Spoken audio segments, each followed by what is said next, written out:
I'm Gavin, and this is the Keeperoo. If you've been playing MLS Fantasy for a bit, you've probably heard the term Keeperoo thrown around. In this video, I'll outline what exactly a Keeperoo is and how it will help you get the highest score in MLS Fantasy. So what's a Keeperoo? A Keeperoo is an advanced MLS Fantasy tactic that helps a fantasy manager get the most possible points from their keeper picks. Instead of just playing a starting keeper and hoping for the best, the Keeperoo utilizes your MLS Fantasy bench to increase your chances of getting a high score from your keeper.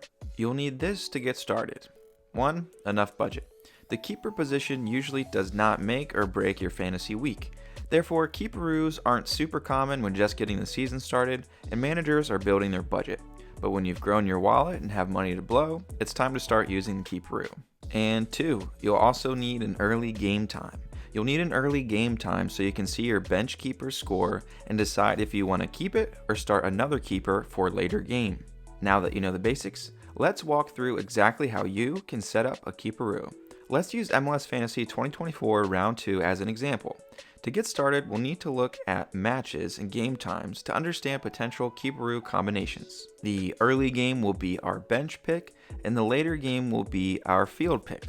Also note, home field advantage is huge in the MLS, so I normally only use home keepers when selecting keepers. Here's some possible combinations for round 2. I like a bench keeper for Vancouver at 7:30, and then a field keeper for Seattle at 10:30. Vancouver is home and Charlotte doesn't have the strongest attack. Takaoka from Vancouver would be a good bench pick. Then with the later game, Seattle is playing a weak Austin side.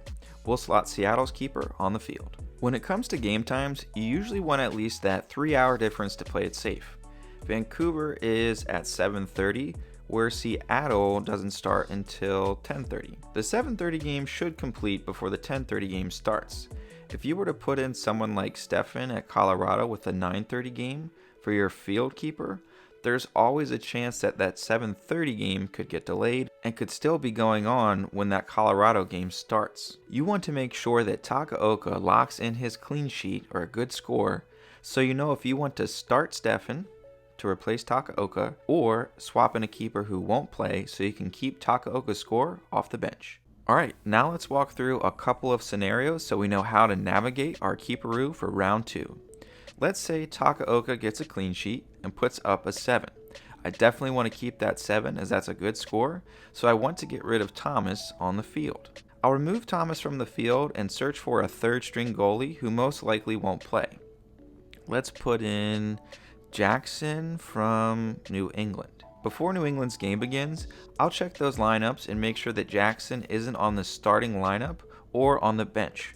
That way, once New England plays, Jackson will definitely get that did not play below his name, the DNP, and that means that Takaoka will sub on at the end of the game week and his points will count.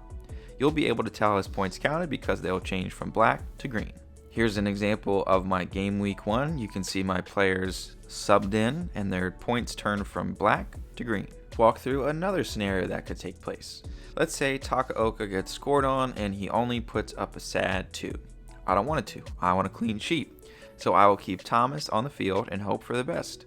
I'll wait for the Seattle game to happen and hopefully Thomas gets us a clean sheet. Remember, in order for Takaoka to sub in for this keeper, that keeper would need to be a DNP and not 0 points. There is a big difference between DNP and 0 points. A player could play, say they get 45 minutes in, they get subbed off after they got a yellow card or something, they'd end with a 0. Just because they got a 0 doesn't mean Takaoka would sub in. You would want that keeper or player to be a DNP. Alright, so I hope this was helpful. Let me know in the comments if it was and if I missed anything, or if you have any questions. If you like this video, be sure to go watch my other advanced MLS Fantasy Tactic videos.